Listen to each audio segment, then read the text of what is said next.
ಎಲ್ಲರಿಗೂ ನಮಸ್ಕಾರ. ಎಲ್ಲರೂ ಹೇಗಿದ್ದೀರಾ ಫ್ರೆಂಡ್ಸ್? ನಾನು ತುಂಬ ಚೆನ್ನಾಗಿದ್ದೀನಿ, ನೀವು ಚೆನ್ನಾಗಿದ್ದೀರಾ ಅಂತೇಳಿ ಅಂದ್ಕೊಂಡಿದ್ದೀನಿ. ನಾನಿವತ್ತು ದೊಡ್ಡಪತ್ರೆ ಸೊಪ್ಪಿನ ಚಿತ್ರಾನ್ನ ಮಾಡ್ತಾಯಿದ್ದೀನಿ. ಬನ್ನಿ ಹೇಗೆ ಮಾಡೋದು ಅಂತ ಒಂದ್ಸರಿ ನೋಡ್ಕೊಂಬರೋಣ. ಮೊದಲಿಗೆ ಇಲ್ಲೊಂದು ಮಸಾಲೆ ರೆಡಿ ಮಾಡ್ಕೋಬೇಕಾಗತ್ತೆ. ನೋಡಿ, ನಾನು ಇಲ್ಲೊಂದು 10ರಿಂದ 15 ಎಲೆಗಳನ್ನ ದೊಡ್ಡಪತ್ರೆ ಸೊಪ್ಪು ತೊಗೊಂಡಿದ್ದೀನಿ, ಚಿಕ್ಕ ಚಿಕ್ಕದಾಗಿದೆ. ಅದಕ್ಕೆ 1 ಬಟ್ಲಷ್ಟು ತೆಂಗಿನಕಾಯಿ ತುರಿ ಹಾಕ್ಕೊತಾ ಇದ್ದೀನಿ. ಹಾಗೆ ಇದ್ರ ಜೊತೆಯಲ್ಲೇ ನಾನಿವಾಗ ಹಸಿಮೆಣಸಿನ್ಕಾಯಿ ಮತ್ತು ಶುಂಠಿ ಮತ್ತು ಬೆಳ್ಳುಳ್ಳಿ ಇಷ್ಟನ್ನು ಸೇರಿಸ್ಕೊತಾ ಇದ್ದೀನಿ. ಇದಿಷ್ಟನ್ನು ಗ್ರೈಂಡ್ ಮಾಡಿ ಪಕ್ಕಕ್ಕೆ ಇಟ್ಕೊಳ್ಳೋಣ. ನೋಡಿ, ನಾನಿಲ್ಲೊಂದು ಪ್ಯಾನ್ ರೆಡಿ ಮಾಡಿ ಇಟ್ಕೊಂಡಿದ್ದೀನಿ. ಎಣ್ಣೆ ಹಾಕಿ ಅದಕ್ಕೆ ಕಡಲೆಕಾಯಿ ಬೀಜ ಹಾಕ್ಕೊಂಡು ಫ್ರೈ ಮಾಡ್ಕೊಳ್ಳೋಣ. ಇಲ್ಲಿ ಕಡಲೆಕಾಯಿ ಬೀಜ ಸ್ವಲ್ಪ ಕೆಂಪಾಗಬೇಕು, ಅಲ್ಲಿವರೆಗೂ ನಾವು ಹುರ್ಕೊಳ್ಬೇಕಾಗತ್ತೆ.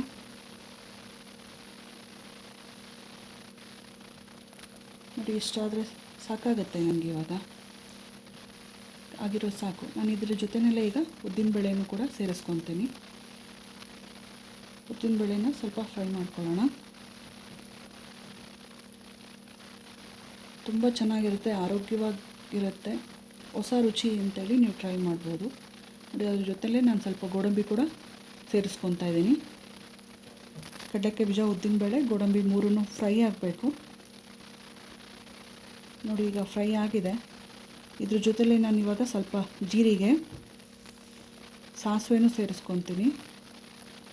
ಹಾಗೆ ಕರ್ಬೇವಿನ ಸೊಪ್ಪು, ಜೊತೆಗೆ ಇಂಗು. ಇದಕ್ಕೇನು ಈರುಳ್ಳಿ ಹಾಕೋ ಅವಶ್ಯಕತೆಯೇ ಇರಲ್ಲ. ಇಷ್ಟು ಫ್ರೈ ಮಾಡ್ಕೊಳ್ಳೋಣ ಇವಾಗ.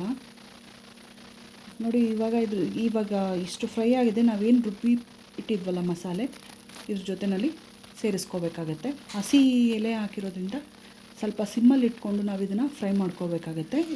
ಮಿಶ್ರಣ ಹಾಕಿದಾಗ ನಾವು ಸ್ಟವ್ನ ಸಿಮ್ಮಲ್ಲಿ ಇಟ್ಕೋಬೇಕಾಗತ್ತೆ. ನೋಡಿ, ಈಗ ಸ್ವಲ್ಪ ವಾಸನೆ ಹೋಗೋವರೆಗೂ, ಅದು ಹಸಿ ಏನು ಸ್ಮೆಲ್ ಇರುತ್ತಲ್ಲ ಅಲ್ಲಿವರೆಗೂ ಫ್ರೈ ಮಾಡ್ಕೊಳ್ಳೋಣ.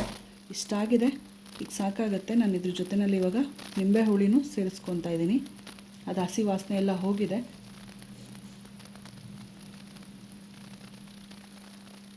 ನಿಂಬೆ ಹುಳಿ ಹಾಕಿ ಒಂದೆರಡು ನಿಮಿಷ ಮಿಕ್ಸ್ ಮಾಡ್ಕೋಬೇಕಾಗತ್ತೆ. ಅದ್ರ ಜೊತೆಯಲ್ಲಿ ನಾನಿವಾಗ ಉಪ್ಪು ಕೂಡ ಸೇರಿಸ್ಕೊತಾ ಇದ್ದೀನಿ.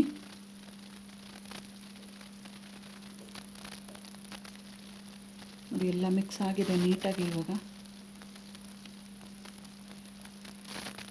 ಇಷ್ಟ ಆದರೆ ಸಾಕು. ನಾನಿಲ್ಲಿ ಸ್ವಲ್ಪ ಗೊಜ್ಜನ್ನ ಎತ್ತಿಟ್ಬಿಟ್ಟು ಅನ್ನ ಸೇರಿಸ್ಕೊತಾ ಇದ್ದೀನಿ. ನಾನು ಇದ್ರ ಮಧ್ಯದಲ್ಲಿ ಅರಿಶಿನ ಹಾಕಿದ್ದೆ, ಅಂದರೆ ಸ್ಕಿಪ್ ಆಗಿದೆ. ನೀವು ಅರಿಶಿನ ಆ್ಯಡ್ ಮಾಡ್ಕೊಳ್ಳಿ ಫ್ರೆಂಡ್ಸ್. ಇದು ನೀಟಾಗಿ ಒಂದು ಮಿಕ್ಸ್ ಮಾಡ್ಕೊಂಬಿಡೋಣ. ನೋಡಿದ್ರಲ್ಲ, ಇಷ್ಟೇ, ತುಂಬ ಸಿಂಪಲ್ಲಾಗುತ್ತೆ. ಮನೆಯಲ್ಲಿ ಸಾಮಾನ್ಯವಾಗಿ ದೊಡ್ಡಪತ್ರೆ ಎಲ್ಲರ ಮನೇಲಿ ಇರುತ್ತೆ. ನೀವು ಒಂದ್ಸರಿ ಟ್ರೈ ಮಾಡಿ ಹೇಗೆ ಬಂತು ಅಂತೇಳಿ ಕಮೆಂಟ್ ಸೆಕ್ಷನಲ್ಲಿ ತಿಳಿಸೋದು ಮಾತ್ರ ಮರಿಬೇಡಿ. ಯಾರೆಲ್ಲ ಫಸ್ಟ್ ಟೈಮ್ ನನ್ನ ಚಾನಲ್ ನೋಡ್ತಾ ಇದ್ದೀರೋ ಸಬ್ಸ್ಕ್ರೈಬ್ ಮಾಡಿಕೊಂಡು ವಿಡಿಯೋ ನೋಡಿ ಅಂತ ಕೇಳ್ಕೊತೀನಿ. ವಿಡಿಯೋ ನೋಡಿದ್ದಕ್ಕೆ ತುಂಬ ಧನ್ಯವಾದಗಳು ಫ್ರೆಂಡ್ಸ್. ಫ್ಯಾಮಿಲಿ ಫ್ರೆಂಡ್ಸ್ಗೆ ಶೇರ್ ಮಾಡೋದನ್ನು ದಯವಿಟ್ಟು ಮರಿಬೇಡಿ. ಸಬ್ಸ್ಕ್ರೈಬ್ ಆಗಿ.